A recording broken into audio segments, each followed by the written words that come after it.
Renungan Pagi Maranatha oleh Ellen G. White, 1 Januari 2026. Mari kita berdoa. Bapa kami yang di sorga, Allah pencipta langit dan bumi, laut dan segala isinya, Allah yang maha besar, maha kuasa, sumber segalanya, yang kami sembah selalu melalui anak-Mu yang tunggal, Yesus Kristus. Terpujilah Yesus, anak Allah yang maha tinggi, yang adalah Immanuel bagi kami. Pada pagi hari ini kami bersyukur boleh bangun dan berbakti, dan sebagaimana membaca dan mendengarkan nasihat firman-Mu, kiranya ini menjadi pertobatan bagi kami semua, agar bersedia saat Yesus datang kedua kali. Beserta kami sepanjang perbaktian ini, kehendak-Mu yang jadi, ampun kami akan dosa dan salah, karena kami berdoa hanya dalam nama anak Allah yang tunggal, Yesus Kristus, yang adalah Tuhan dan Juru Selamat kami. Amin. Renungan hari ini akan dibacakan oleh Saudara Hasudungan Sidabutar. Kepada Saudara Sudung, kami persilahkan. Terima kasih. Selamat pagi dan selamat tahun baru 2026 bagi kita semua. Renungan pagi hari ini, tanggal 1 Januari 2026, berjudul Kedatangan Yesus yang pertama. Ayat inti terdapat di dalam Galatia 4, ayat 4 dan 5. Demikian firman Tuhan. Tetapi setelah genap waktunya, maka Allah mengutus anaknya. Ia diutus untuk menebus mereka yang takluk kepada hukum Taurat, supaya kita diterima menjadi anak. Kedatangan Juru Selamat telah dinubuatkan di Eden. Ketika Adam dan Hawa pertama kali mendengar janji itu, mereka menantikan penggenapannya dengan segera. Dengan penuh sukacita, mereka menyambut anak sulung mereka, berharap dialah sang penebus. Namun, penggenapan janji itu tertunda.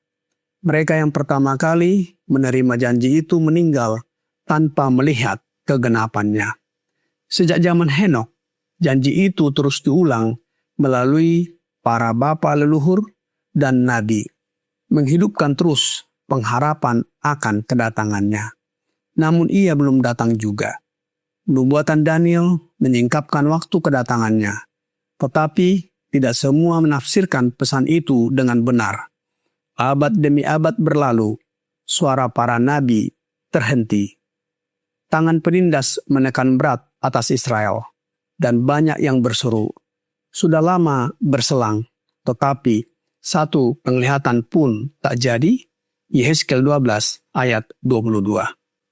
Namun, seperti bintang-bintang dalam orbit luas yang telah ditentukan, maksud Allah tidak pernah tergesa-gesa dan tidak pernah terlambat.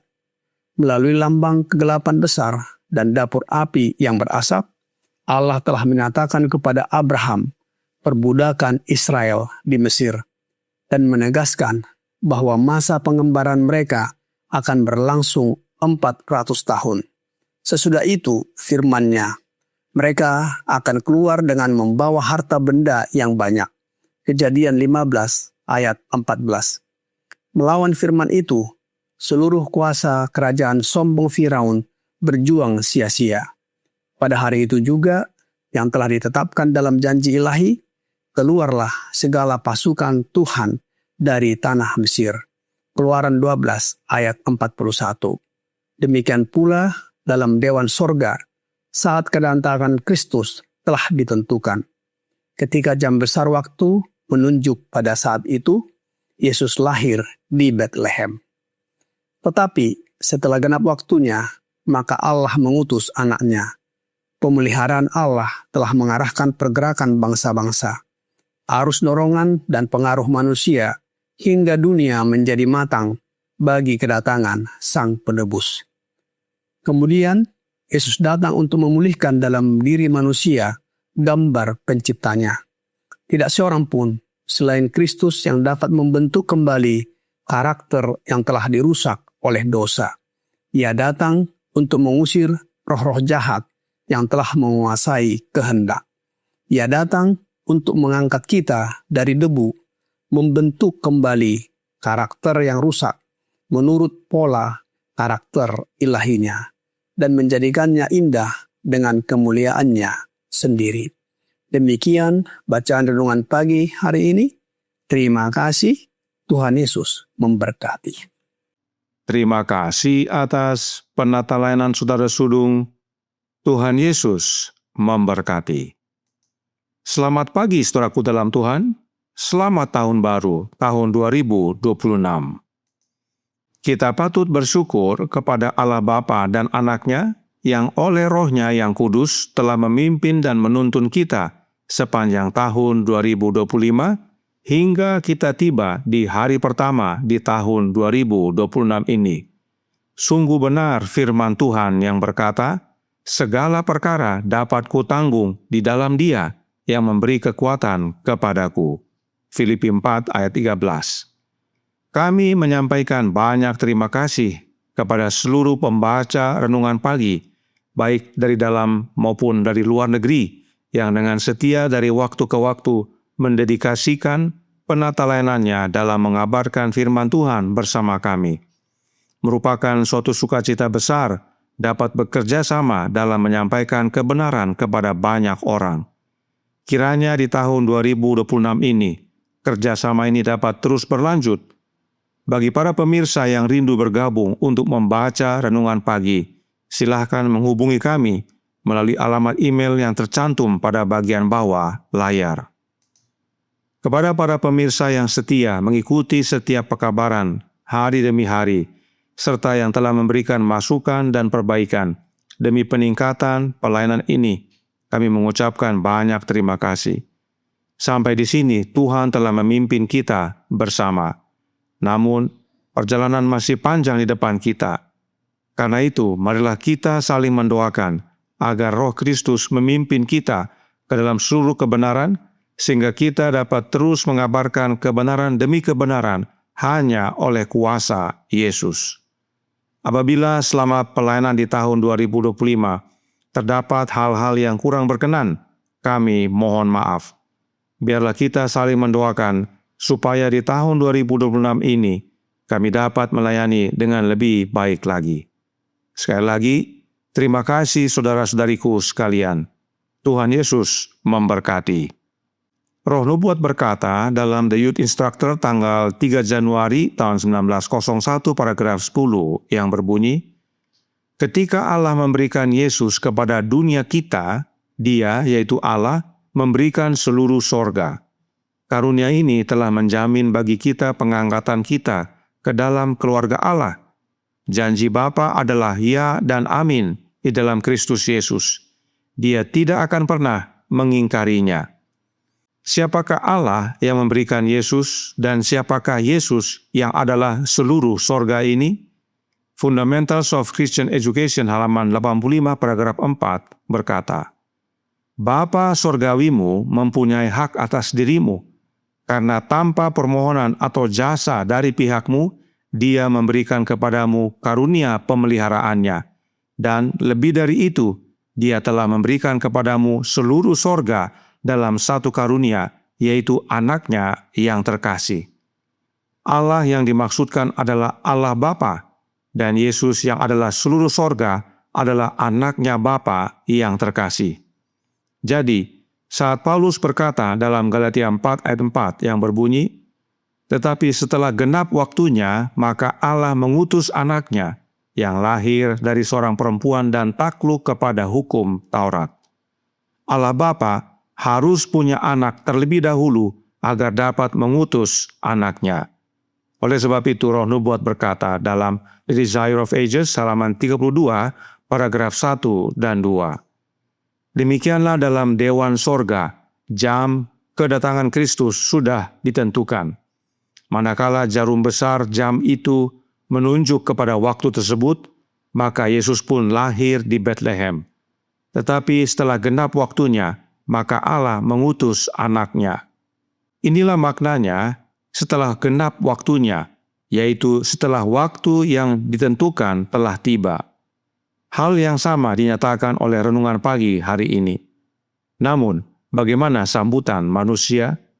The Desire of Ages halaman 60 paragraf 3 berkata, yang mengejutkan mereka adalah mereka tidak menemukan seorang pun yang tampaknya memiliki pengetahuan tentang raja yang baru lahir. Pertanyaan-pertanyaan mereka tidak menunjukkan ekspresi kegembiraan, melainkan keterkejutan dan ketakutan, dan bahkan disertai dengan penghinaan. Demikianlah kondisi umat-umat Allah saat Sang Mesias lahir di dunia ini. Mereka yang dinyatakan dalam kutipan ini adalah para malaikat. Dengan takjub, para utusan sorgawi yaitu para malaikat melihat ketidakpedulian orang-orang yang telah dipanggil Allah untuk menyampaikan terang kebenaran suci kepada dunia. Tetapi, apakah semuanya yang tidak peduli? Oh tidak. Ada sekelompok kecil umat-umat Allah yaitu para gembala yang rindu akan kedatangan Kristus, kedatangan Sang Mesias. Kepada para gembala inilah para malaikat diutus untuk kabarkan berita sukacita bahwa Mesias telah lahir. Padahal renungan pagi hari ini, Maranatha halaman 9 paragraf 2 menyatakan tujuan Yesus datang ke dunia ini yaitu untuk memulihkan dalam diri manusia gambar penciptanya. Tidak seorang pun selain Kristus yang dapat membentuk kembali karakter yang telah dirusak oleh dosa. Ia datang untuk mengusir roh-roh jahat yang telah menguasai kehendak. Ia datang untuk mengangkat kita dari debu, membentuk kembali karakter yang rusak menurut pola karakter ilahinya dan menjadikannya indah dengan kemuliaannya sendiri. Namun, Yesus datang kepada milik kepunyaannya, tetapi orang-orang kepunyaannya itu tidak menerimanya.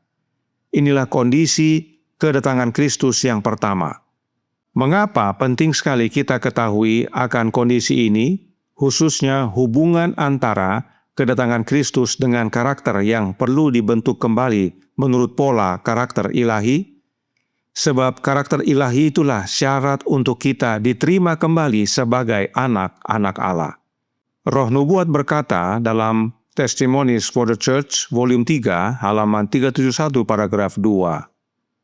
Kristus menyempurnakan karakter yang benar di bumi ini, bukan untuk kepentingannya sendiri, karena karakternya murni dan tanpa celah, tetapi untuk manusia yang jatuh. Karakternya ditawarkannya kepada manusia jika manusia mau menerimanya. Orang berdosa, melalui pertobatan dari dosa-dosanya, iman kepada Kristus dan penurutan kepada hukum Allah yang sempurna, memperoleh kebenaran Kristus. Itu menjadi kebenarannya dan namanya tercatat dalam kitab kehidupan anak domba. Ia, yaitu yang percaya kepada Kristus dan menerima karakter Kristus, menjadi anak Allah, anggota keluarga kerajaan. Inilah pentingnya anak Allah, yaitu Yesus Kristus, turun ke dunia menjadi manusia. Dan itu sebabnya setan bekerja keras agar manusia gagal menerima kesempurnaan karakter dari Kristus, sehingga semakin banyak yang binasa. Saudaraku dalam Tuhan, Yesus sudah kembali ke sorga setelah kebangkitannya. Namun, tidak lama lagi dia akan datang kembali untuk yang kedua kalinya. Bagaimanakah sikap kita? Adakah kita bersedia oleh menerima kehadiran Roh-Nya, supaya hidup dan karakter kita diubahkan menjadi serupa dengan Dia? Sebab hanya mereka yang memiliki keserupaan karakter dengan Kristus yang layak mewarisi kerajaan sorga. Tuhan memberkati, saya bawa dalam nama Yesus. Amin. Mari kita berdoa. Bapa kami yang di sorga, Allah pencipta langit dan bumi, laut dan segala isinya, Allah yang maha besar, maha kuasa, sumber segalanya, yang kami sembah selalu melalui anak-Mu yang tunggal, Yesus Kristus. Terima kasih atas nasihat yang sangat indah pada pagi hari ini, bahwa Engkau dalam mengutus anak-Mu yang tunggal, ya Bapa, mengaruniakan seluruh sorga bagi kami.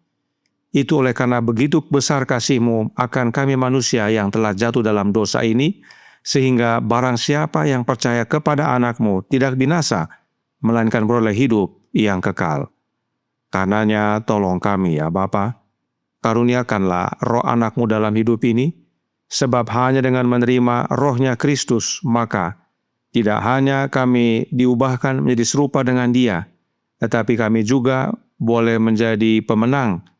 Sebab setan berusaha keras untuk menggagalkan pekerjaan Kristus dalam hidup kami, yaitu dalam pembentukan karakter kami oleh godaan-godaannya dan bahkan memberikan roh yang lain menggantikan roh anak-Mu. Dan kami pun dapat bersedia untuk kedatangan Kristus yang sudah tidak lama lagi. Beserta kami sepanjang hari ini kehendak-Mu yang jadi, ampun kami akan dosa dan salah, karena kami berdoa hanya dalam nama Anak Allah yang tunggal, Yesus Kristus, yang adalah Tuhan dan Juru Selamat kami. Amin.